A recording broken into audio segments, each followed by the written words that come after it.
Bueno, vamos a continuar. Estamos ya con el último bloque de este módulo y para tal efecto me es grato presentarles al magíster Juan Alberto Castañeda Méndez. Es maestrante en Derechos Fundamentales por la Universidad Carlos III de Madrid, doctorando en Gestión Pública y Gobernabilidad en la Universidad César Vallejo, especialista en Constitucionalismo Latinoamericano por la Pontificia Universidad Católica del Perú, especialista en Justicia Constitucional e Interpretación por la Universidad de Castilla-La Mancha, en España, egresado del curso de Metodología Sociolegal de la Pontificia Universidad Católica del Perú, cuenta con estudios de Sociología del Derecho por la Universidad de Buenos Aires, exasesor en el Congreso de la República del Perú, presidente del Instituto Iberoamericano de Investigación Interdisciplinaria Apex Juris, director general de los cuadernos de trabajo especializado Derecho y Razón, director ejecutivo de la revista interdisciplinaria Asimetría, y es autor de libros en Derecho Constitucional y Filosofía del Derecho,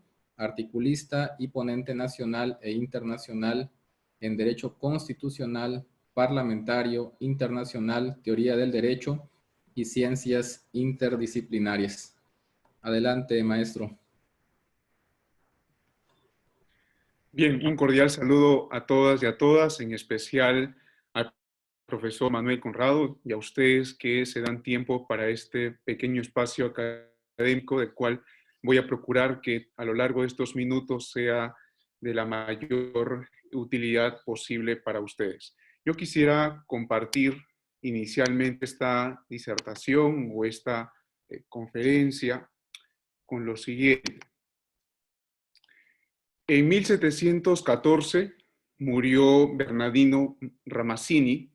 Él era un médico raro, un médico rarísimo, que empezaba preguntando: ¿en qué trabaja usted? A nadie se le había ocurrido que eso podía tener alguna importancia.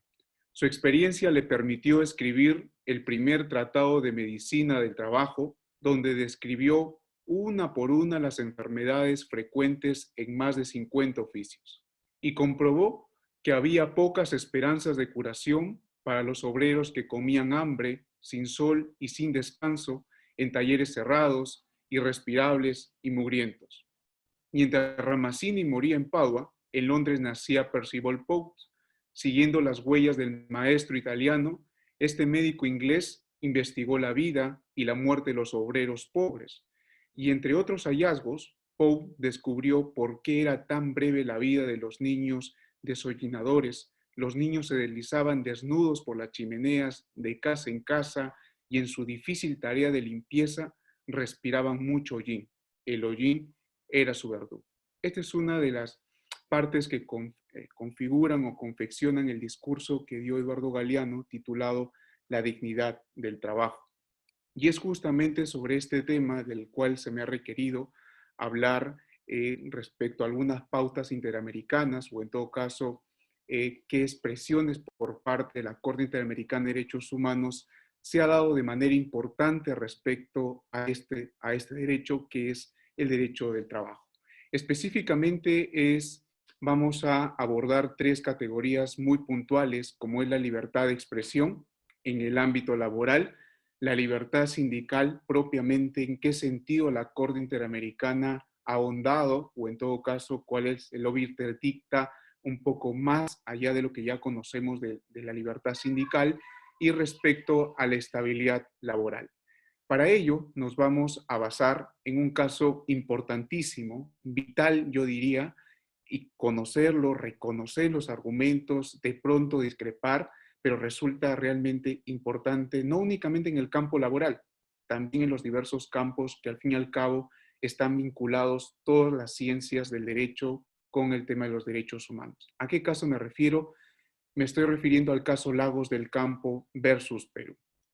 Para ello, para abordar este desarrollo temático, he creído conveniente dividirlo en 5 secciones, 5 apartados. El primero tiene que ver con un marco introductorio, esbozar algunas buenas razones, como diría Manuel Atienza, ¿Por qué el caso Lago de Campos versus Perú resulta importante para tanto el derecho laboral, pero sobre todo por qué resulta importante en la pauta de los derechos humanos, ¿no?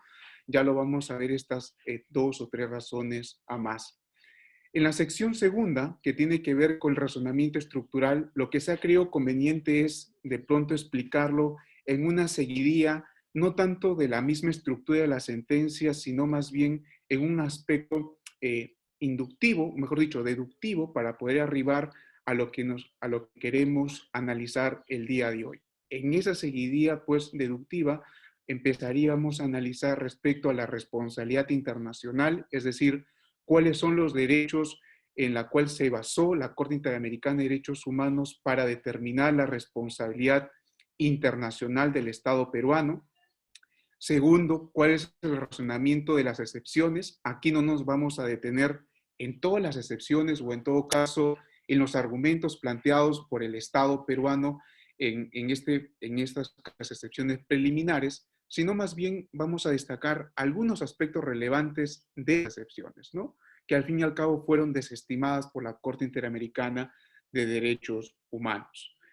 En un subcapítulo, el tercero, que tiene que ver con el razonamiento fáctico, aquí sí, para un mayor andamiento y especificación, ya para lo que nos importa, vamos a detallar cuáles son los hechos o en todo caso el hilo conductor de los hechos que importan y que llevaron al pronunciamiento de la Corte Interamericana en el caso Lagos del Campo versus Perú. ¿Ok? Y finalmente, en esta sección segunda abordaremos el razonamiento probatorio. Para ello nos vamos a detener en exactitud respecto a un peritaje del cual se quiso desestimar o no, pero más que en ese peritaje de desestimarse o estimarse por parte de la valoración probatoria por parte de la Corte, es importantísimo encuadrar o en todo caso entender por qué esta valoración del peritaje fue admitida por la Corte Interamericana a razón de qué principio, ¿no? Es decir, lo que vamos a evaluar inicialmente son los principios del razonamiento probatorio. Luego ya en una sección tercera evaluaríamos lo que resulta vital o en todo caso la parte nuclear que hace girar a este caso Lagos del Campo versus Perú, que tiene que ver con la justiciabilidad de los DECs, al menos técnicamente o apropiadamente al día de hoy serían DESCA, ¿no? Derechos económicos, sociales, culturales y ambientales. Aquí vamos a ver 2 puntos importantísimos y de las cuales nos vamos a basar de los votos disidentes del mismo caso de Lagos Campos versus Perú, que tiene que ver con los votos de Sierra Porto y del magistrado Grisi. 2 cosas, el tema del alcance del artículo 26 de la Convención Americana de Derechos Humanos, es decir, en qué sentido estos votos disidentes llegan a entender el alcance de este artículo 26, que no es nada menos si es o no es justiciable de manera directa los derechos económicos, sociales, culturales y ambientales. Asimismo, a razón de estos mismos votos disidentes, vamos a ver sobre la supuesta restricción a la justiciabilidad del artículo 26. Un artículo 26 que, por cierto, es el punto o en todo caso el bastión principal que utiliza la Corte Interamericana de Derechos Humanos para expresión de lo que viene a ser el derecho laboral o el derecho del trabajo. Culminada esta sección, abordaríamos ya la sección cuarta, propiamente a extraer cuáles son digamos, estos parámetros interamericanos, estos pronunciamientos vinculantes o en todo caso, estas reglas vinculantes de la cual se puede extraer de este caso. Y la cual hemos creído conveniente pues establecerlo 4 puntos, creo yo, de pronto descriptivos de las mismas reglas, que son lo primero que tiene que ver con la protección especial de la libertad de expresión en el ámbito laboral. Esto es qué es lo que ha entendido la Corte Interamericana respecto no únicamente del derecho a la libertad de expresión, puesto que en ello ya hay varios pronunciamientos por parte de la Corte Interamericana de Derechos Humanos, gran parte o en todo caso actualizado sería el caso La Última Tentación de Cristo versus Chile, por ejemplo, ¿no? Lo que más bien se hace es un poquito aproximar esas características y vincularlo en el ámbito, ¿no? El segundo aspecto, o en todo caso el segundo precedente vinculante o regla vinculante, tiene que ver con el reconocimiento del derecho a la estabilidad laboral, ¿no? Que ya de buenas a primeras les digo que no es alguna cuestión o regla vinculante novísima, sino más bien es un tema de reforzamiento, de priorización, de énfasis en lo que ya han venido desarrollando las altas cortes constitucionales en materia laboral, como también los pronunciamientos que han realizado las instancias últimas del Poder Judicial de cada estado que forma parte de la Convención. Sobre el punto tercero, que tiene que ver con la protección a la libertad sindical, aquí sí hay algo muy interesante y que ya lo vamos a ver, y que refiere tanto al grupo de proteger no únicamente al tema sindical propiamente, sino también a los no sindicalizados. Eso ya lo vamos a ver. Y esta protección se debe justamente en relación con 4.1, ¿no? Que tiene que ver mucho con la libertad de expresión. Y otra pauta interesante y nueva que trae consigo este caso Lagos del Campo versus Perú, refiere a la reparación del daño material, ¿no? En este caso refiere exactamente al pago de la pensión de jubilación. Es un nuevo elemento que se incorpora en la valoración del daño material en asuntos laborales. Y bueno, finalmente una reflexión final muy puntual, y ya luego nos daríamos pues espacio para algún tipo de comentario o pregunta que hubiera o aclaración que realizar sobre esta exposición. Sin más, y con la venia de ustedes, me permitiría empezar con la primera sección. El marco introductorio. Aquí lo que tenemos que precisar de pronto de manera general, ¿cuáles son las razones que vienen a sustentar? ¿Cuáles son las buenas razones que vienen de alguna otra manera a dar una viabilidad de importancia para estudiar en el campo de derechos humanos con enfoque en el derecho laboral esta sentencia Lagos Campos versus Perú? Primero, tiene que ver con la trascendencia de las partes. ¿Qué quiere decir esto? Antes del caso Almonacid Arellano versus Chile, se entendía en gran medida, a partir de la literalidad de la Convención Americana de Derechos Humanos y cierta parte antes de este caso de Almonacid Arellano, que las decisiones que adoptaba o tomaba o promulgaba el tema de la Corte Interamericana de Derechos Humanos era vinculante supuestamente únicamente a las partes. Esto obviamente, posterior a la sentencia del Almonacid Arellano, se viene a modificar en algunas u otras expresiones de manera pues un poquito, no con mucha tonalidad, no con mucho énfasis, ¿no?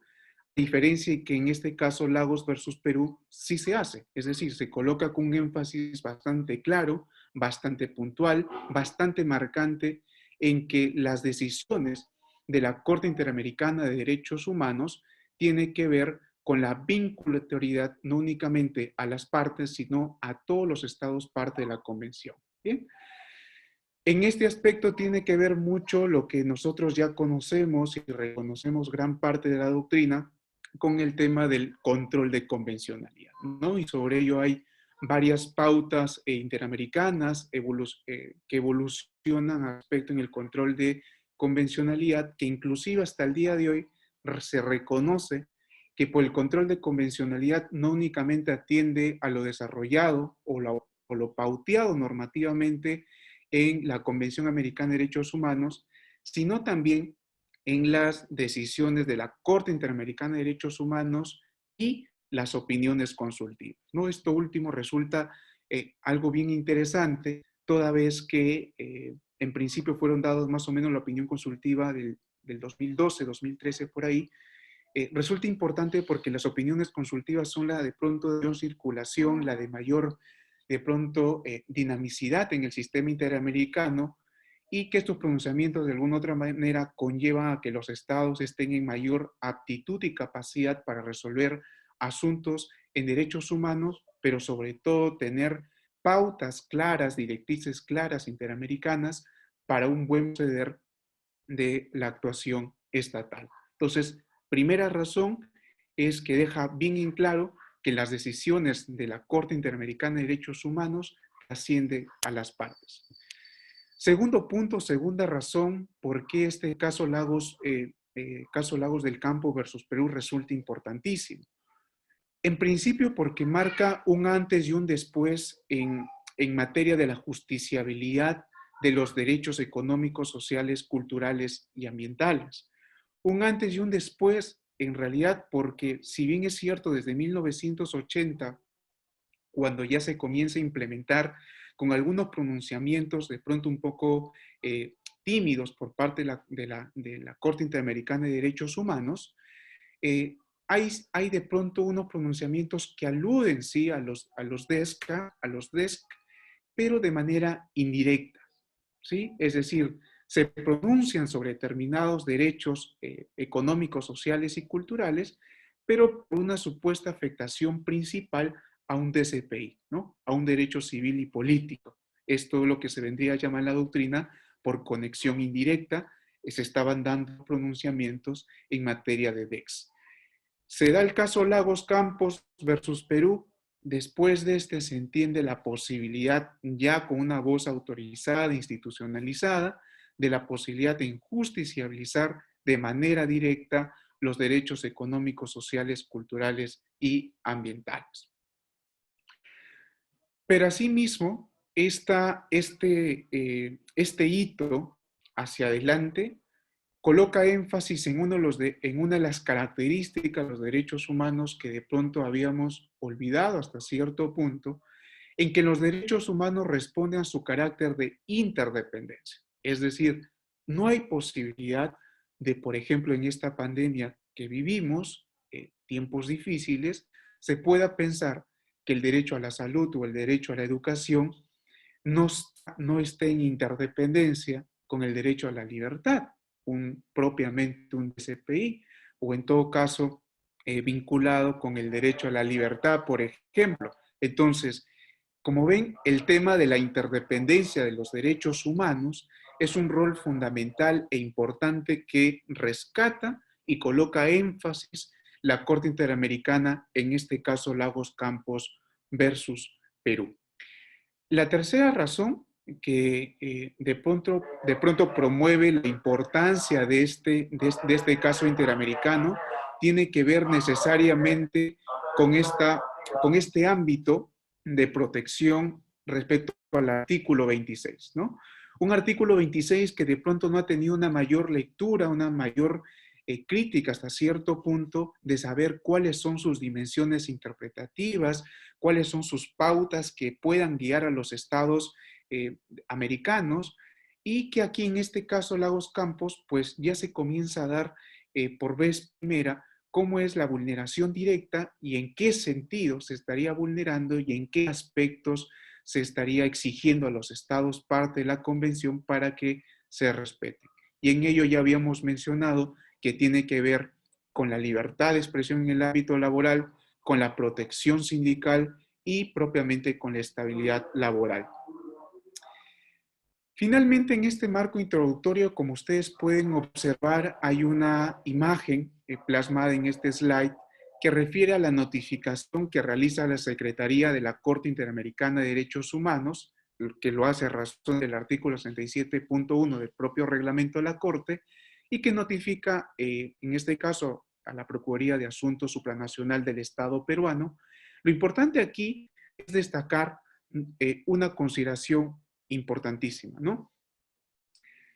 La decisión que se da en el caso Lagos Campos versus Perú no es la adopción total, ¿no?, de toda la Corte, sino más bien es de un voto mayoritario de la Corte, en tanto que aquí existen dos votos disidentes que habíamos mencionado, pero que resultan importantísimos para marcar la pauta o en todo caso afrontar la idea sobre los DEX al día de hoy. En tanto que los votos disidentes del juez Bio Grossi como del juez Sierra Porto, de alguna otra manera nos recuerdan argumentos importantes en su sentido argumentativo lógico, pero que en cierta medida cabe estar, al menos en lo particular, en desacuerdo, y que ya lo vamos a mencionar cuáles son las razones puntuales. Entonces, esto con estos votos disidentes nos va a servir fundamentalmente también para profundizar en el tema de la justiciabilidad y cómo es que esto permite al día de hoy tener pautas vinculantes en materia del derecho laboral.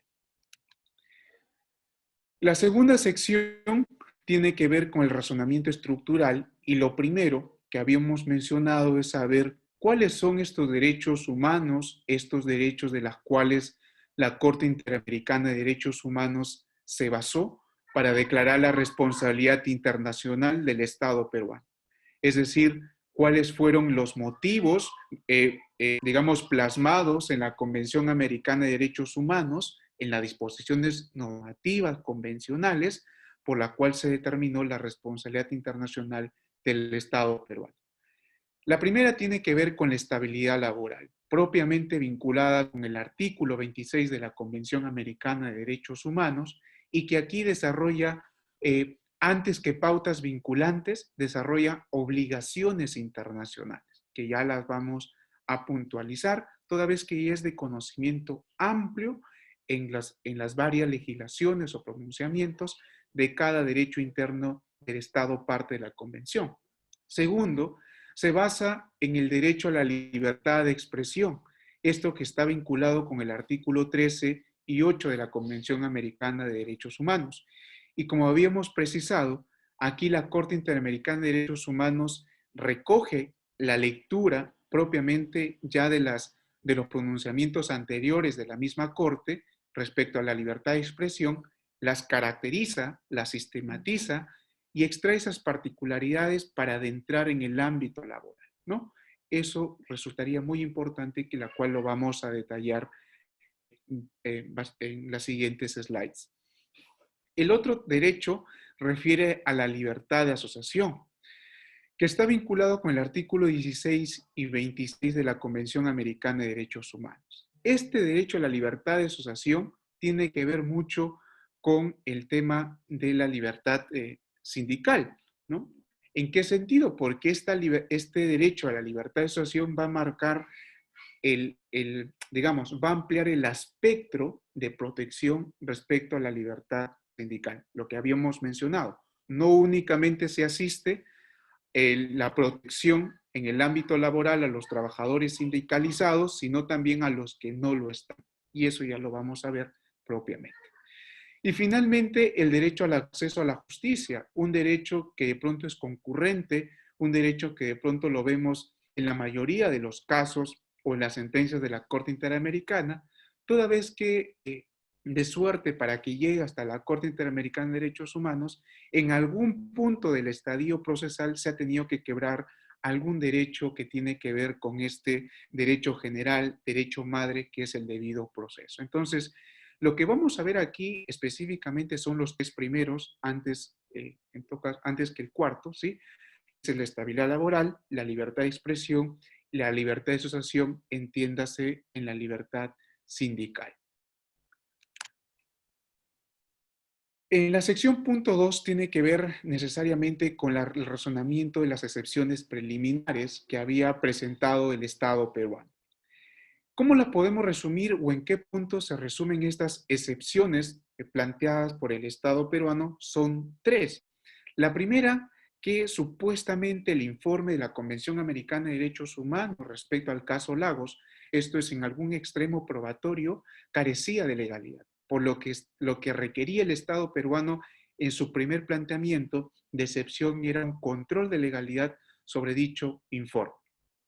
Lo segundo es de que supuestamente la admisión del caso y su tramitación correspondiente ya para la celebración de la audiencia en la Corte Interamericana de Derechos Humanos vulneraba el derecho a la defensa del Estado peruano. Entiéndase al Estado como parte del proceso, ¿no? Se le vulneraba el derecho a la defensa en el sentido de que el solo hecho de ya pasar o en todo caso adoptarlo como caso interamericano se estaría supuestamente tomando como una cuarta instancia. Recuérdese de que este caso es del 89. Entonces, el argumento para aquel entonces aún persistía de que la Corte Interamericana podría actuar como cuarta instancia. Este argumento se entiende que al día de hoy pues ya está superado. Digo que en gran mayoría o en gran aspecto se entiende que ya está superado. Seguramente hay algunos que aún sostienen esta posibilidad, puede ser, ¿no? La tercera excepción que deduce el Estado peruano tiene que ver con el tema de la supuesta indebida inclusión del artículo 16 de la Convención. Justamente el derecho que habíamos mencionado aquí, de la libertad de asociación vinculada con el artículo 16 y 26 de la Convención Americana de Derechos Humanos. ¿Y por qué acá indica que se estaba incluyendo indebidamente el artículo 16? Puesto que se pensaba que este tema de la asociación laboral únicamente vinculaba a la autoridad del empleador, cosa que ello ya repara la Corte Interamericana de Derechos Humanos y logra ampliar el obvio de dicta o la protección laboral respecto a la libertad sindical. Estos tres aspectos relevantes de la cual concentra las excepciones preliminares planteadas por el Estado peruano fueron desestimadas por una razón vital.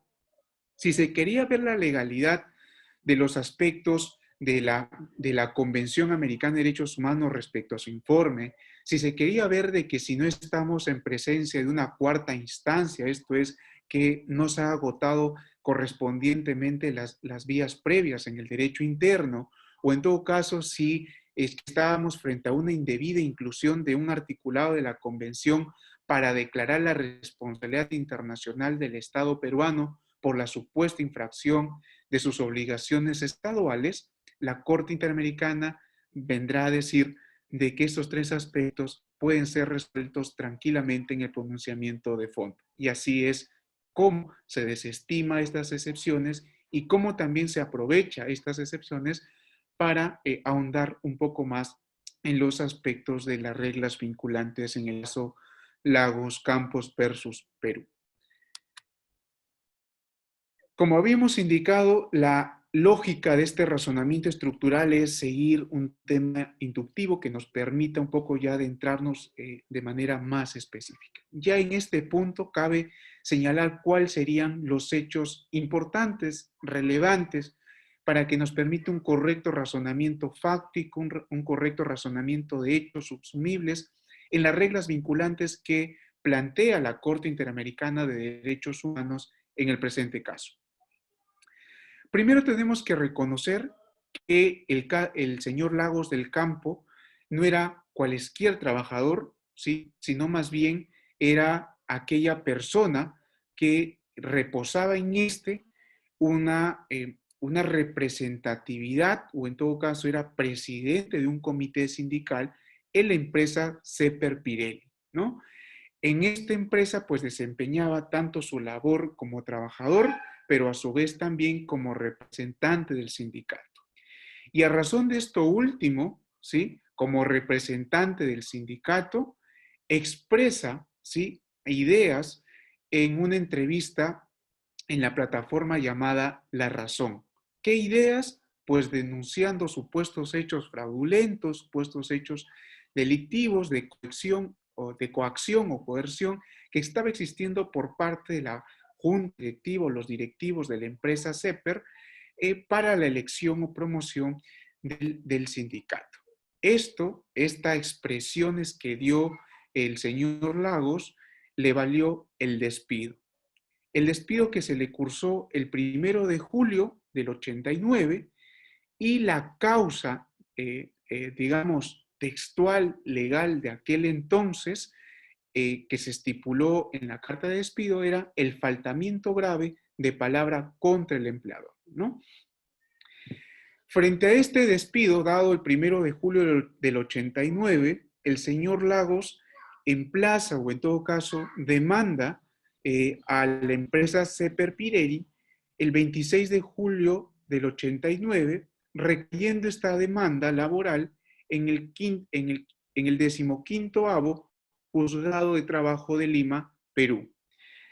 Ya en manos y actuándose en este juzgado de trabajo, se declara fundada la petición por parte del señor Lagos, es decir, se le da la razón al señor Lagos, en el sentido de que el despido resulte improcedente e injustificado. Esta decisión por parte del Juzgado de Trabajo de Lima, Perú, se da en el 5 de marzo del 91. Y como es normal en un debido proceso, frente a esta sentencia es recurrida, es apelada, es impugnada por la empresa el 25 de junio del 91. Antes que se pronuncie el segundo Tribunal del Trabajo de Lima, Perú, hubo algunos incidentes de notificación, de alzada respecto al escrito que había presentado el señor Lagos del Campo en esa causa de apelación.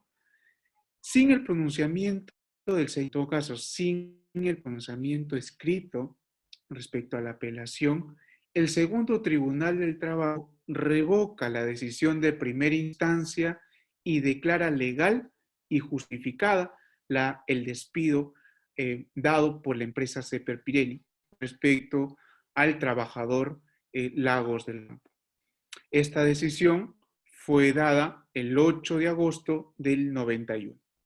A partir de esta fecha hacia adelante, el señor Lagos del Campo presenta una serie de recursos administrativos, en gran medida también de índole constitucional, pero que resultan varios de ellos denegados, como también declarados improcedentes. Esta seguiría de hechos de razonamiento fáctico a que nos conlleva a tener presente de manera puntual o enfática. Lo primero, de que la razón de ser para el despido del señor Lagos del Campo era necesariamente las expresiones vertidas en calidad de presidente del comité, es decir, en calidad de representante del comité sindical. Y segunda razón es de que a lo largo de estos hechos podemos ver de pronto un quiebre, ¿no?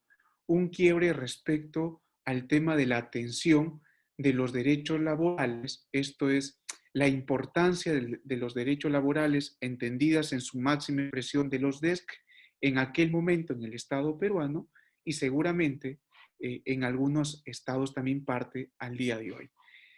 Sobre este punto, de pronto que lo digo de manera pues general, podemos otear de manera por cada estado de la región de América Latina, cómo es de que al día de hoy resulta importantísimo los DECs. En estos tiempos difíciles resulta importante el derecho a la educación, importante.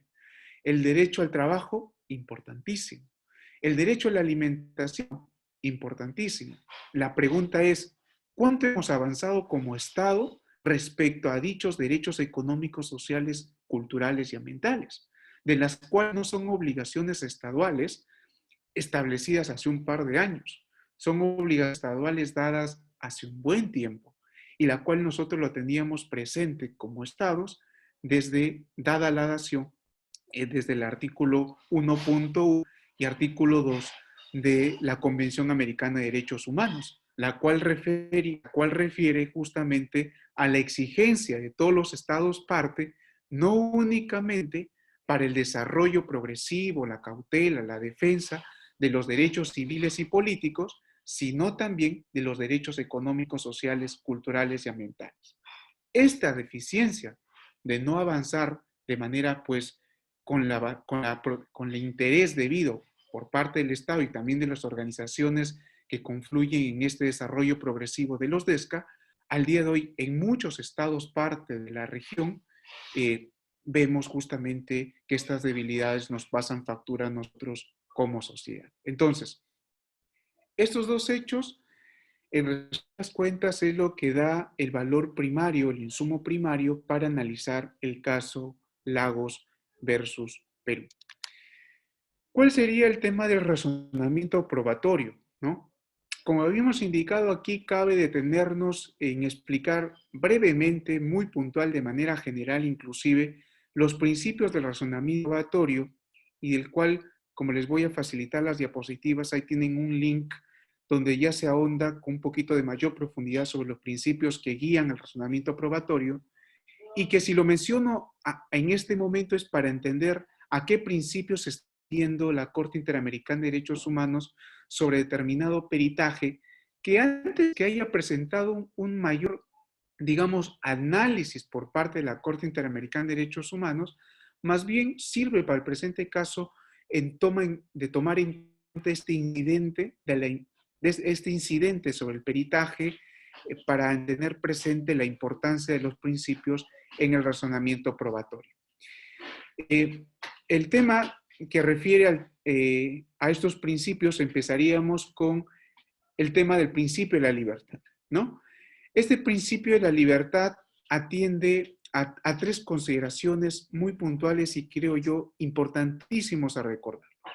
La primera, que el principio de libertad para el ofrecimiento de pruebas en el estadio procesal correspondiente se le permite tanto a las víctimas, a la comisión, al Estado implicado, pero también esta libertad de ofrecimiento de pruebas por parte de estas tres entidades también vincula o en todo caso exige al juez interamericano o en todo caso a los jueces interamericanos. ¿En qué sentido? Que los jueces interamericanos de manera de oficio pueden pues, recurrir, pedir, solicitar la incorporación de determinadas pruebas para la solución del caso de manera correcta o pues de la manera más razonable al caso llevado en cuenta en un tema de causa jurisdiccional interamericana. Entonces, este principio de libertad probatoria no únicamente vincula a las partes de la comisión del Estado, sino también a los propios jueces interamericanos para que de oficio puedan adquirir un medio probatorio o prueba para la valoración y solución del caso interamericano. Primer principio, principio de libertad. Segundo principio tiene que ver con el principio de igualdad, que no es nada menos que el principio de oportunidad en la cual yo ofrezco el medio probatorio, la prueba, mis excepciones, ¿sí? Mi deducción de excepciones preliminares como Estado. Y en ese sentido, el tema de oportunidad es justamente que se analiza si es que lo que se ha presentado en el presente caso, pues resulta oportuno en el estadio procesal desde el informe que realiza la Comisión Interamericana de Derechos Humanos hasta la celebración de la audiencia protocolar de la Corte Interamericana de Derechos Humanos. Un tercer principio tiene que ver con el principio de inmediación. Como ustedes recordarán, fundamentalmente tiene que ver con esta dinámica, ¿no? De la intervención por parte del juez y las partes en la mayor adquisición y respuesta sobre algún tema de confusión, aclaración, de pronto de interacción mayor con los órganos que puedan haber o que se quieran valorar en la causa a resolver. Finalmente, o en todo caso, el siguiente principio tiene que ver con el tema de la adquisición, ¿no? Este tema de la adquisición responde necesariamente con el principio de la, digamos, de formar parte del acervo del procedimiento interamericano. ¿En qué sentido? Que la prueba ofrecida por las partes no le corresponde en stricto sensu a quien las presenta, sino que una vez ya presentadas este material probatorio, ya forma parte tanto de quien lo ofreció, tanto de la contraparte, tanto de la judicatura interamericana, es decir, forma parte de todo el ITER interamericano.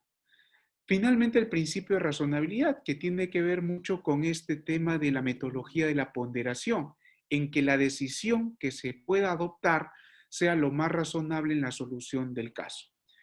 Dadas estas explicaciones generales respecto a los principios que guían el razonamiento probatorio, vamos a tener que destacar el principio de igualdad. Como habíamos indicado, esto tiene que ver puntualmente con la oportunidad. Aquí lo que sucedió es respecto a un peritaje dado por el profesor Omar Sar Suárez, que se pretendía pues desistir, ¿no? Es decir, que no se pueda actuar este peritaje en tanto por varias razones, ¿no? De pronto por un tema de inconsistencia, de pronto porque no conlleva correctamente con la lectura del caso, etc.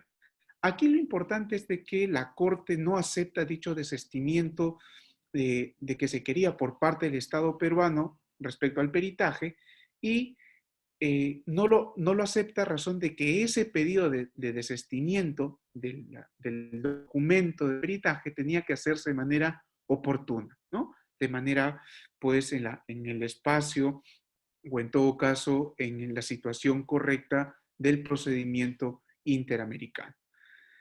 En ese sentido, la Corte lo valora bajo las reglas de la sana crítica conjuntamente con los otros medios probatorios ofrecidos. Entonces, respecto al razonamiento probatorio, en este caso Lagos Campos versus Perú, vemos cómo resulta la importancia o el destaque del principio de oportunidad, el respeto del debido proceso interamericano para ofrecer, desestimar e inclusive en las excepciones preliminares hace mucho hincapié a estos principios, puesto que esas excepciones tenían que haber sido planteadas en su momento también, y esto es lo que conlleva a que la Corte valore de manera probatoria, pues, en su conjunto. Entramos a la sección tercera, que tiene que ver con la justiciabilidad de los DES o DESCA propiamente, y aquí nos vamos a detener en algunos puntos que resultan importantísimos y valiosos tenerlos presentes. Primero, es que la idea, ¿sí? La idea de que la afectación a los DESCA se realiza de manera indirecta o por conexidad respecto a los derechos civiles y políticos, ese panorama llega a cambiar, ¿no? Como habíamos mencionado, ahora la afectación a los DESCA es de manera directa y ya no es por esta suerte de una visión de indirecta o de conexidad respecto a los DCP, ¿no? A los derechos civiles y políticos. Primera idea, primera premisa, que se cambia con esta decisión del caso Lagos Campos versus Perú. Se puede afectar un derecho económico, social, cultural, ambiental de manera directa al día de hoy y poder justiciabilizar, sí. ¿Por qué es importante mencionar esto? Si es que queremos aproximarnos a un pronunciamiento un poco nítido después de 1980, ya en vigor con la Convención Americana de Derechos Humanos y ya instalada la Corte Interamericana de Derechos Humanos, podemos observarlo, por ejemplo, en el caso 5 pensionistas versus Perú, caso del año 2003. ¿Por qué más o menos nítido o en todo caso una aproximación un poquito tímida respecto a la judiciabilidad de los DESCA?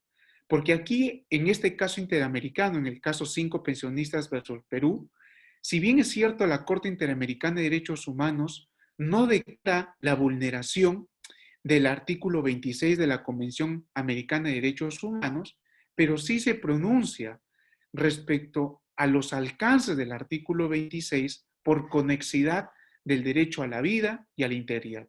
¿En qué sentido? Y miren cuánto hemos cambiado respecto a este pronunciamiento al día de hoy con el caso Lagos Campos versus Perú.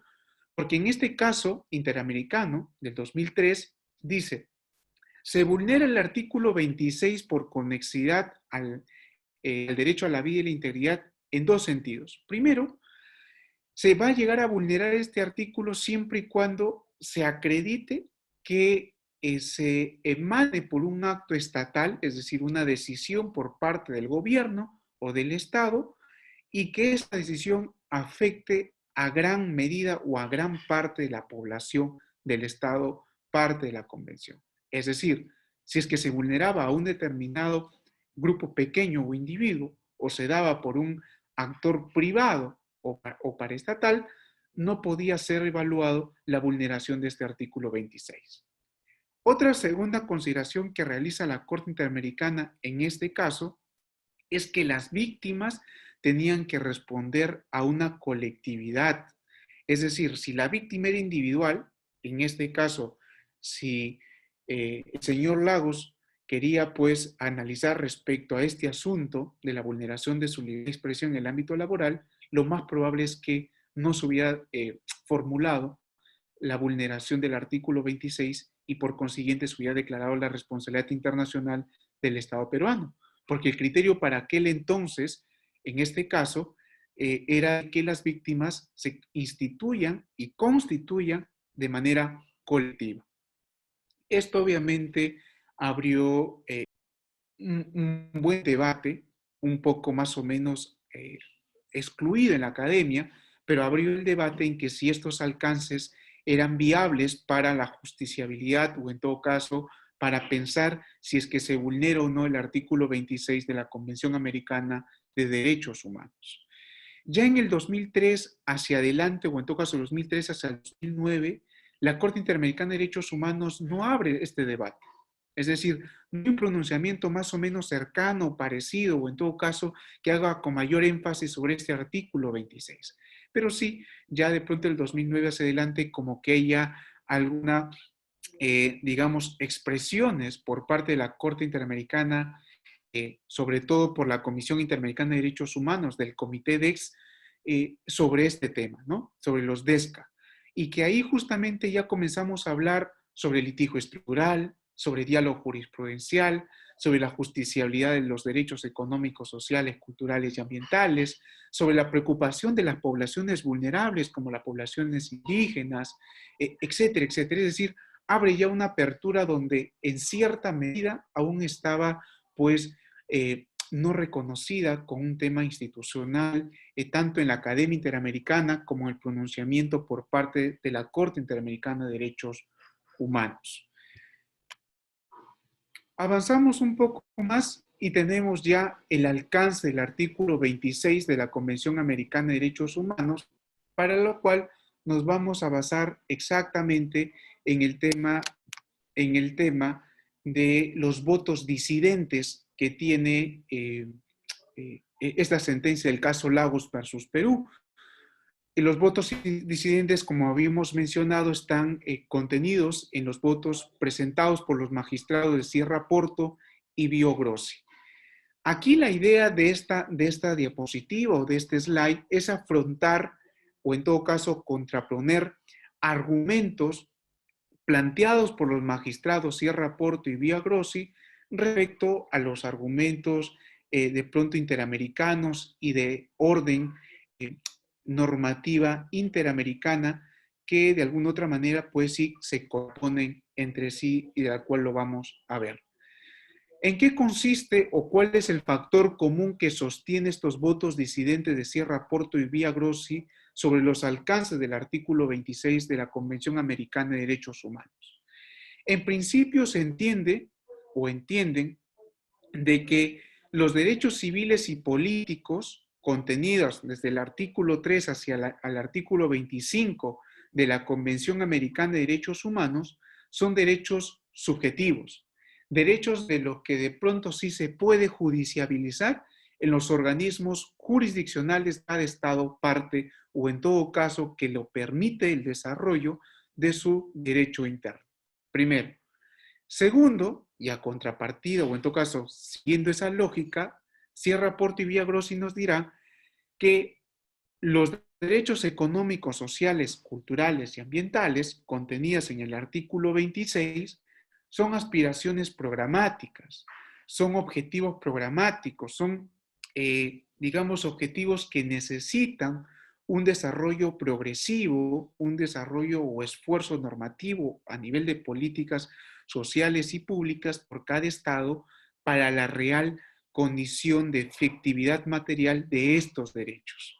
En otras palabras, lo que nos está diciendo es que como son objetivos programáticos, objetivos que necesitan de la voluntad estatal, reconoce la dependencia, ¿no? La dependencia de estos derechos, de los DESCA, de la dependencia económica, de la dependencia política, de la dependencia institucional democrática, es decir, se van a desarrollar los DESCA siempre y cuando exista una correcta pues, fluctuación de voluntad política, una correcta decisión, marcaje de decisiones en materia de políticas sociales o públicas, o en todo caso, si la democracia de dicho Estado está instituida de manera correcta y fortalecida democráticamente, pues se van a permitir el desarrollo de estos DESCA. Frente a estos argumentos planteados, digamos en resumidas cuentas como factor común de lo que manifiesta Sierra Porto y Bio Grossi como votos disidentes, cabe obviamente hacer la contrapartida, siguiendo un poco la lógica de lo manifestado por los votos mayoritarios en la sentencia caso Lagos versus Perú, pero sobre todo añadiendo algunas otras cuestiones que resultan importantes a tener presente. Ustedes recordarán que las obligaciones estaduales contenidas en el artículo 1.1 y 2 de la Convención Americana de Derechos Humanos no hace un distingo del capítulo 2 del capítulo 3 de la Convención Americana de Derechos Humanos. Capítulo 2 que contiene necesariamente estos DCP, los derechos civiles y políticos, que van del 3 al 25 de la Convención, ni tampoco hace un distingo respecto al capítulo 3, que en máxima expresión está el artículo 26. Más bien, el sentido, el telos de las obligaciones estaduales de la Convención Americana de Derechos Humanos, dos capítulos, es justamente su interdependencia, ¿no? Su guía de ambos, o en todo caso las obligaciones estaduales, las obligaciones generales que se les pide a los estados, parte de la Convención, están atendidas respecto a estos dos capítulos. No hay distingo alguno que haga la Convención, o al menos no hay algún artículo de la Convención que diga, pues únicamente las obligaciones estaduales o las obligaciones generales de proteger, de defender, de cautelar los derechos humanos tengan que ver en exclusividad con los DCP. No, no, lo que hace es respecto a la integralidad y sistematicidad que importa la lectura de la Convención Americana de Derechos Humanos. Punto 1, que contradice en cierta medida, o en todo caso que contradice, el argumento vertido por los magistrados en sus votos disidentes. Segundo, de pronto no se tiene presente, o en todo caso no se llegó a evaluar de manera con mayor ahínco el obiter dicta del caso Acevedo Buendía versus Perú, o también conocido como el caso Cesantes y Jubilados de la Contraloría versus Perú del 2009. En este caso, lo que se viene a reconocer son un hecho en específico, ¿no? El tema de la prohibición de regresividad de los derechos sociales, de materia de DES, ¿no? Porque si bien es cierto en este caso Acevedo Buendía versus Perú, no se declara la vulneración directa del artículo 26, pero ya hay un esfuerzo un poquito, de pronto ya no tan tímido, sino avanza un poco más y dice, ¿sabes qué? Si bien es cierto, no se va a declarar la vulneración del artículo 26 de la Convención Americana de manera directa, pero sí es una obligación internacional por parte de los estados parte de la Convención, en que sí existe algún tipo de regresividad respecto a los TECs, se verían vulnerados estos derechos. De ahí que se profundiza, se amalgama conceptos interamericanos sobre este principio de no regresividad en materia de DESCA. A partir de ahí hacia adelante ya comenzamos a ver expresiones de una posibilidad de justiciabilidad directa, una posibilidad de entender a los derechos económicos, sociales, culturales y ambientales de suerte como también derechos subjetivos. De ahí ya comienza un poquito a cambiar la historia a partir de este obiter dicta del caso Acevedo Buendía versus Perú.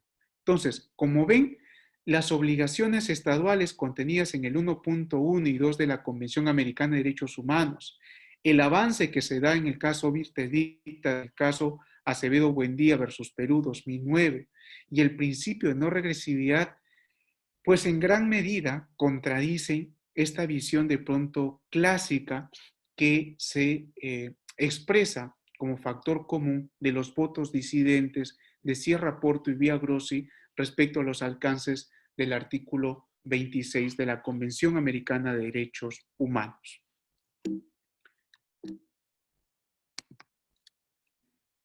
El siguiente punto tiene que ver con esta idea, siguiendo la lógica de los votos disidentes de los dos magistrados, en esta supuesta restricción, en esta supuesta no justiciabilidad del artículo 26 de la Convención Americana de Derechos Humanos.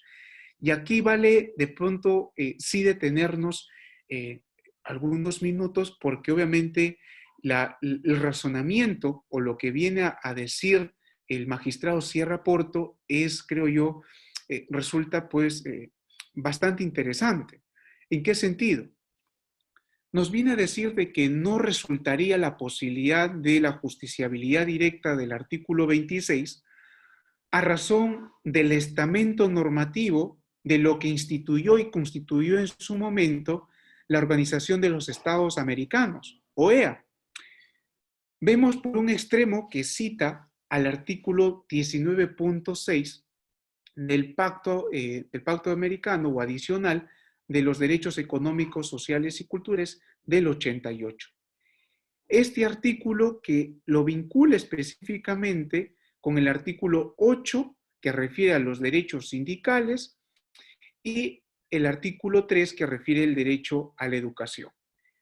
Es decir, aquí lo que de alguna u otra manera pretende hacer ver es de que la normativa dada por la OEA solamente se refieren a dos derechos, única y exclusivamente, más no a otros derechos que se puedan desprender del artículo 26 de la Convención Americana de Derechos Humanos. En una segunda vertiente, también se postula respecto al artículo 19.7 del mismo texto normativo interamericano citado, que es el protocolo adicional a los derechos económicos, sociales y culturales del 88, en que, como está excluida el artículo 26 de la Convención Americana en este pacto, lo que cabe únicamente es la supervisión progresiva respecto a los DECs. Como ven, aquí hay una lectura literal del pacto adicional de los DESCA a razón del artículo 19, en la cual hace un desafuero normativo al artículo 26 y procura dar a entender de la no justiciabilidad directa del artículo 26. Esto nos hace recordar, o en todo caso esta lectura o argumento que vierte Sierra Porto nos hace acordar a esta voluntarismo estatal, ¿no? De lo cual respondía estos autores de Jeremy Bentham, de John Austin, ¿no? Precursores del positivismo duro, excluyente, donde se entendían que la razón de ser del derecho reposaba necesariamente en la autoridad del Estado y en la voluntad soberana, ¿no? De suerte esta expresión, por más que es de la misma escuela del positivismo y con algunas variantes, Hans Kelsen, este autor de esta obra encumbrada de la teoría pura del derecho, llega a decir de pronto lo contrario, ¿no? Que el sentido del derecho, es decir, el sentido de la voluntad del Estado, de la autoridad del Estado y de la soberanía, reposa en el derecho. Siguiendo esta lógica última de la que manifiesta Hans Kelsen, es la que nos permite justamente al día de hoy no tener una interpretación literal, una interpretación restrictiva, una interpretación sesgada en materia de derechos humanos, sino todo lo contrario, tener una interpretación lo más favorable a la persona, lo que refiere o que conocemos como el principio pro persona o pro ser humano. Esto lo que ha valido en gran medida hacer énfasis en los criterios de integración, es decir, en este diálogo que tiene que existir del ordenamiento interno con el ordenamiento internacional para una suerte de mayor progresividad en materia de derechos humanos. Esto en donde tiene su respaldo estos criterios de integración, necesariamente en el artículo 29.b y d de la Convención Americana de Derechos Humanos. En resumidas cuentas, ¿qué tenemos que tener presente aquí? Que no existe un tema de restricción propiamente de la justiciabilidad del artículo 26 de la Convención Americana de Derechos Humanos respecto a la lectura que se brinda de la Carta de la OEA. Todo lo contrario, la lectura que se puede brindar a este pacto adicional en materia de DECs se tiene que congeniar de manera, bajo los criterios de integración, con lo ya dado por la Corte Interamericana de Derechos Humanos en su sentido contenciosa, esto es, en su sentido de pronunciamiento por la Corte Interamericana, como también en su sentido de pronunciamiento por parte de la opinión consultiva. Como les había mencionado al inicio, estos dos pronunciamientos al día de hoy sí resultan vinculantes en esta pauta o en esta vertiente del control de convencionalidad. En la sección cuarta ya vamos entrando a saber cuáles son estos parámetros interamericanos, estas pautas vinculantes que realiza la Corte Interamericana en el caso Lagos Campos versus Perú. La primera pauta tiene que ver con esta suerte de protección especial de la libertad de expresión en el ámbito laboral, ¿no? Digamos, ¿en qué sentido se pronuncia la Corte Interamericana destacando algunos párrafos o fundamentos de esta sentencia? Si merituamos con exactitud el fundamento o el párrafo 70 del caso Lagos Campos versus Perú, nos vamos a dar cuenta de que esta protección especial de la libertad de expresión en el ámbito laboral tiene que ver para el desarrollo pleno o en todo caso efectivo de lo que se tiene que realizar o lo que se puede realizar en este ejercicio del derecho a la libertad sindical. Sin proteger la libertad de expresión, entiende la Corte Interamericana de que no se puede llevar de manera correcta un desarrollo pleno de la libertad sindical. Por eso indicábamos de que este derecho de la libertad de expresión tiene que ver mucho con el derecho contenido en la libertad sindical. Estos de alguna otra manera se complementan, son copulativos, interdependientes, que permiten una mayor efectividad entre estos dos derechos, o en todo caso le otorga una razón de ser o sentido jurisprudencial o interamericano a la libertad de expresión en el ámbito laboral, ¿no? O en otras palabras, ¿para qué quiero proteger la libertad de expresión en el ámbito laboral? Bien, para justamente permitir un desarrollo pleno de la libertad sindical de los trabajadores en una determinada estructura laboral. Primer punto. Segundo, tiene que ver con la eficacia de los derechos y las condiciones laborales, que está en el fundamento 91.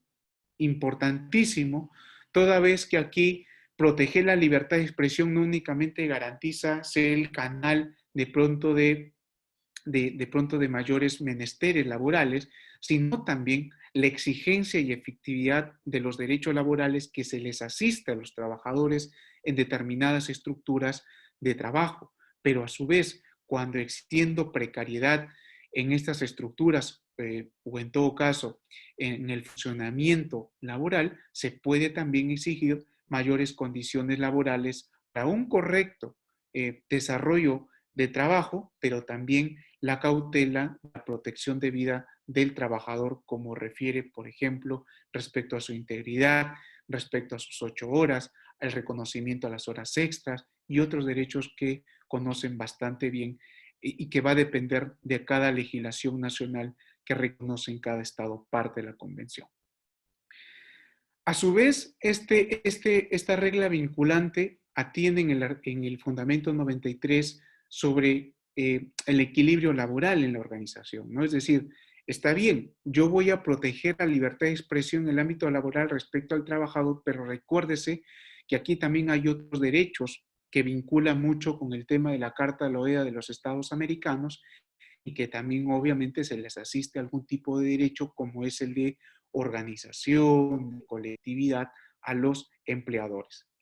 Lo que quiere dar a entender la Corte con esto es de un equilibrio laboral también de derechos que le corresponden a los empleadores, como es el tema pues, de agrupación, el tema de algunas acciones de dirección, ¿sí? O sus poderes reconocidos por el ámbito laboral de dirección, de supervisación, de fiscalización, etcétera, ¿no? Esa es la idea de ese equilibrio, que no tanto por proteger una sola parte, digamos, en demasía, lo que no se procura es este desequilibrio.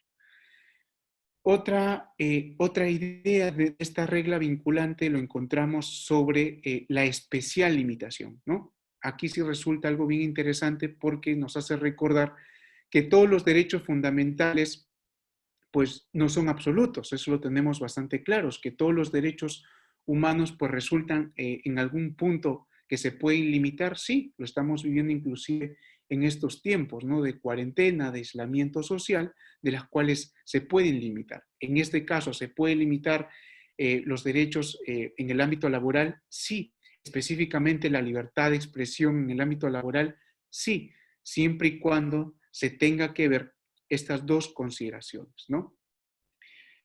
En principio, si es que yo voy a sancionar, ¿sí? Si la sanción que yo voy a colocar respecto a esa libertad de expresión, puesto que resulta un tema de vulneración a la honra y reputación del empleador, esa sanción tiene que resultar proporcional respecto al fin legítimo, ¿sí? Es decir, si no hay prueba conducente o en todo caso hecho que demuestre las alegaciones vertidas en dicha libertad de expresión manifestada por el trabajador, resultaría de pronto sí una sanción dada por parte del empleador, siempre y cuando se haya dado esta afectación fundamental a la reputación y honra del empleador. Otra consideración es que si es que yo como empleador voy a sancionar al trabajador por esta libertad de expresión ejercida, la causa tiene que ser pertinente y suficiente, es decir, tiene que haber una causa mayor, como en muchas legislaciones lo reconocen, la causa dirimente, la causa pertinente, la causa mayor, por la cual se viene a sancionar a determinado trabajador a razón de lo vertido en su ejercicio de derecho a la libertad de expresión. ¿A qué nos lleva este último apéndice o en todo caso este último punto de la limitación, ¿no? Respecto a la libertad de expresión en el ámbito laboral? A esto, ¿no? De que necesariamente nos dice la Corte Interamericana se tiene que ponderar, ¿no? Se tiene que ponderar en estos casos si es que la libertad de expresión dada por parte del trabajador hacia el empleador resulta gravísimo o en todo caso hechos conducentes para la afectación a la reputación y honra, pues resultaría de pronto la sanción de manera proporcionada. De lo contrario, si no hay un mayor razonamiento por parte de la autoridad pues, privada, administrativa o judicial sobre esta ponderación, lo más probable es que se está vulnerando la libertad de expresión del trabajador. Entonces, lo que nos da como pauta o en todo caso exigencia a estos tres primeros criterios vinculados a esta primera pauta vinculante como parámetro interamericano en el presente caso Lagos Campos versus Perú, es justamente el tema de la ponderación de estos dos derechos, de las cuales creo estamos bastante bien conocidos o en todo caso bastante bien recordados sobre este tema de la ponderación, ¿no? Que va en estricto con estos criterios de, pues, si la medida resulta necesaria, si resulta idónea, si resulta estrictamente proporcional. Bien,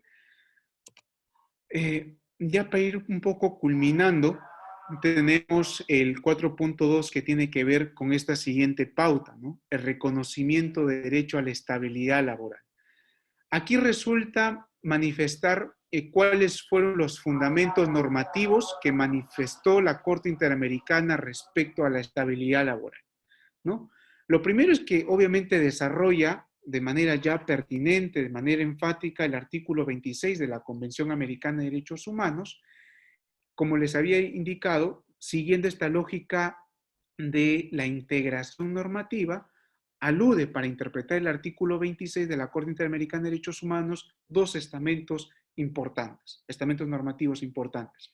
Lo que tiene que ver con la Carta de la OEA de los Estados Americanos, específicamente el artículo 34, 45 y 46, artículos que tienen que ver pues, con el derecho de huelga, con el tema de la negociación colectiva y otros derechos que están dispersos y reconocidos tanto por la OIT y en las legislaciones nacionales internas en materia laboral y procesal laboral.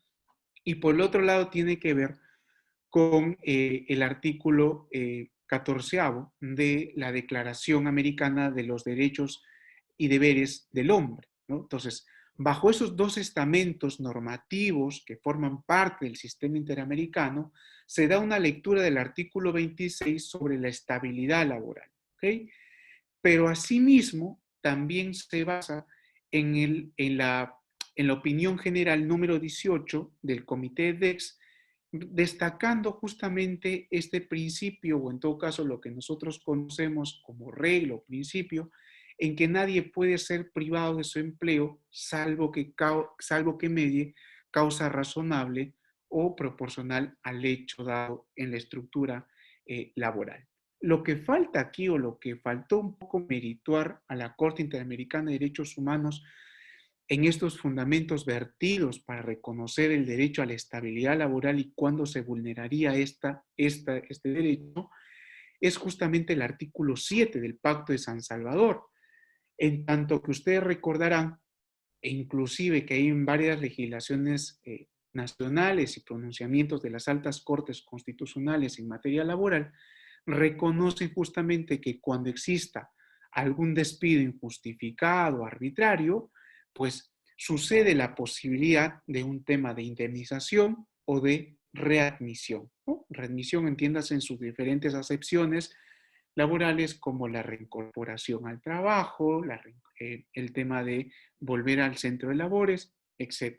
Por ejemplo, en el caso peruano, tenemos inclusive precedentes vinculantes del Tribunal Constitucional que se pronuncian sobre ello, como es el precedente Llanos Huasco, el tema de Fretatel, precedentes que no únicamente reconocen estos dos hechos de la indemnización y la readmisión, sino también que amplían otras causas, o en todo caso otros tipos de despido de los que no han estado contenidas en la legislación laboral, por ejemplo. Entonces, ¿esto es posible? Pues sí, ¿no? A razón del artículo que habíamos visto, o en todo caso del principio que habíamos observado, del principio de progresividad de lo más favorable al ser humano. De ahí que no se permite, o en todo caso quede inválido, las lecturas restringidas o restrictivas de los derechos humanos. Pero, como habíamos indicado, respecto a esta pauta vinculante de la estabilidad laboral, no se ha dicho algo nuevo en realidad. Todo lo que de pronto ahorita estoy mencionando sobre este 4.2, como que ya lo hemos visto en gran medida en los pronunciamientos de nuestras cortes constitucionales o en las legislaciones nacionales en materia laboral, como bien lo podemos ver, por ejemplo, en estas obligaciones internacionales que fija la Corte Interamericana y de la cual no resulta, como les digo, pues algo nuevo, pero lo que sí vale destacar, y que lo digo de pronto en voz particular, porque siendo crítico del diálogo jurisprudencial en la medida que se pregona mucho este tema del diálogo jurisprudencial, pero hay pocas sentencias de las cuales recogen los criterios de las cortes constitucionales o en todo caso los pronunciamientos de las máximas instancias judiciales de los estados parte. Este caso Lagos Campos versus Perú realmente sí pide, o en todo caso sí permite esta expresión del diálogo jurisprudencial, porque reconoce expresiones, por ejemplo, pronunciamientos del Tribunal Constitucional, expresiones de la Corte Constitucional Colombiana y otros. Ahí ven, por ejemplo, estas obligaciones internacionales que tienen que ver, por ejemplo, con lo primero, ¿no? Adoptar las medidas adecuadas para su regulación y fiscalización. Pues bien, ya lo tenemos en gran medida en gran parte de los estados de la región, que tiene que ver esto mucho con el artículo 1.1 y 2 de la Convención Americana de Derechos Humanos. El punto 2, o en todo caso la segunda obligación internacional, es proteger al trabajador contra el despido injustificado a través de los órganos competentes.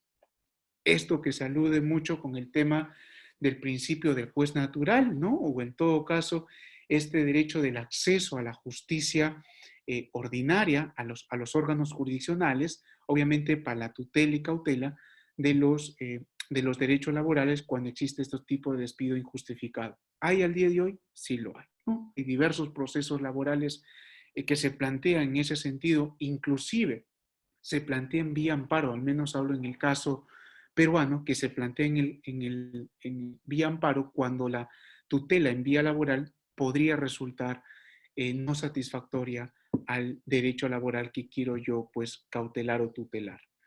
La tercera obligación internacional tiene que ver, nos dice la Corte Interamericana, dice que en el caso de despido injustificado, remediar la situación, ya sea con la reinstalación, mediación, la indemnización y otras prestaciones previstas en la legislación nacional. Bien, eso ya lo hemos visto justamente en este argumento del artículo 7 del Pacto de San Salvador, de la cual no tiene presente la Corte Interamericana en el momento de sus fundamentos, y que habíamos colocado como un ejemplo el tema del Tribunal Constitucional peruano, como también, ¿sí? Como también de las otras expresiones de las otras cortes de los estados americanos, que, bueno, reconocen justamente esta posibilidad de la reincorporación, de la indemnización, etcétera. Como les digo, no es algo nuevo de la cual podamos de pronto, digamos, destacar, ¿no? Finalmente, otra obligación internacional que hace énfasis la Corte Interamericana es sobre disponer de los mecanismos efectivos de reclamo frente a una situación de despido injustificado a fin de garantizar el acceso a la justicia y la tutela judicial efectiva. Bueno, esta obligación internacional sí en algunos estados resultan nuevos o en todo caso de avances recientes. Lo que se refieren son a instituciones administrativas, ¿sí? Que funcionan justamente como estos canales de recepción de reclamos, como también de inspección laboral, de cautela, pues de seguir de manera continua o de manera intermitente fiscalizando de que se cumplan los derechos laborales en las empresas o en los centros laborales, ¿no? Entonces ello, por ejemplo, igual en el caso peruano está la institución SUNAFIL, ¿no? Entiendo que en los otros estados, parte de la región, también existen otras instituciones de pronto administrativas o cuasi jurisdiccionales que se dedican a este rubro también para canalizar estos reclamos o apoyar en gran medida a la protección de los derechos laborales. La tercera pauta vinculante tiene que ver con la protección a la libertad sindical, ¿no? Aquí debemos tener presente de que la protección de la libertad sindical se instituye no tanto en desarrollar la libertad sindical propiamente, sino hablar sobre su ampliación, sobre su obiter dicta, en qué sentido se está dando el pronunciamiento por parte de la Corte Interamericana de Derechos Humanos respecto a la libertad sindical, ¿no? ¿Cuál es esta ampliación?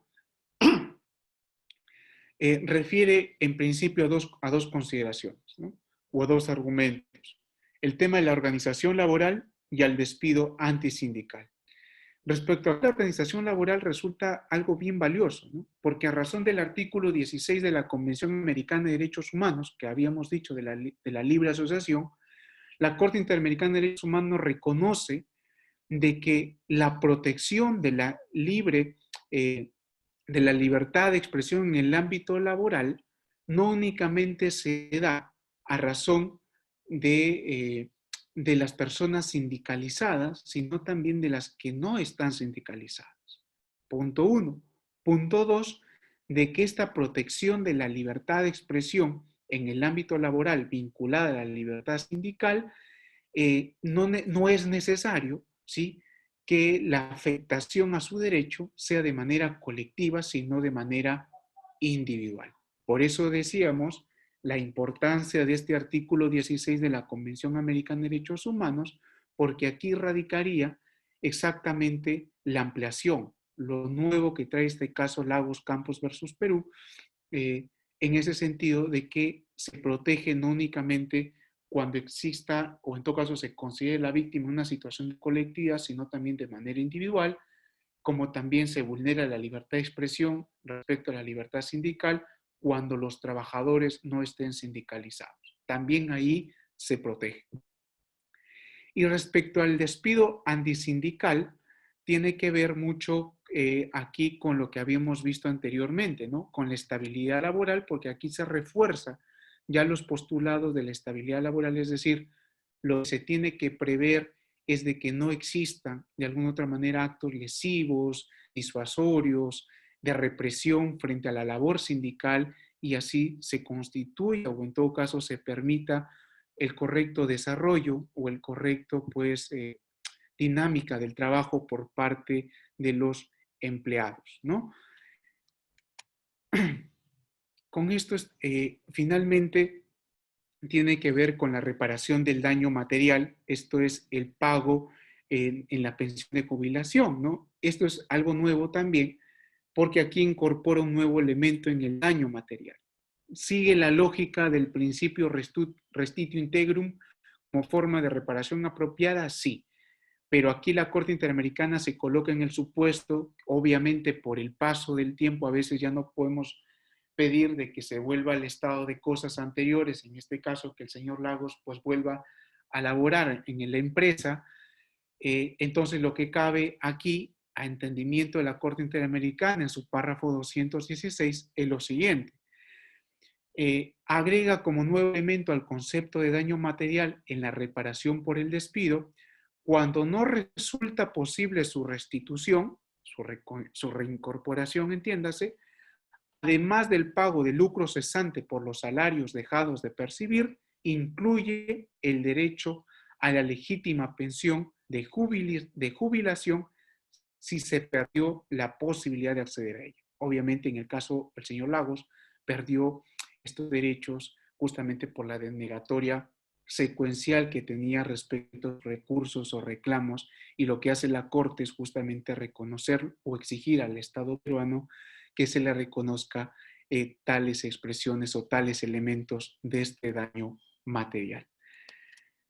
Una reflexión final, con eso estaría pues, culminando, es que si bien es cierto hay algunos pronunciamientos que se dan en materia de DEX, o en todo caso sobre la justiciabilidad de los DEX, en el caso Baena y en el caso 5 pensionistas y otros, pues no es tan enfático, tan importante y vital para los derechos humanos como para el ámbito laboral, este caso Lagos Campos versus Perú, ¿no? Porque en realidad ya nos permite no luces, no únicamente pautas, sino nos permite ya la posibilidad de poder efectivizar, de poder exigir la justiciabilidad directa de los DESCA.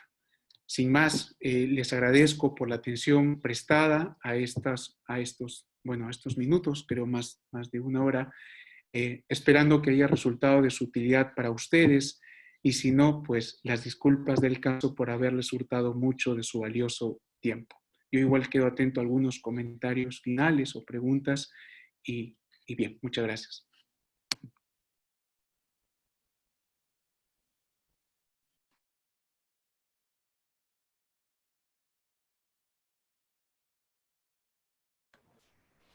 Bueno, tenemos un espacio para preguntas en caso de que alguno de ustedes quiera formular alguna o tenga algún planteamiento que hacerle al maestro Juan Castañeda.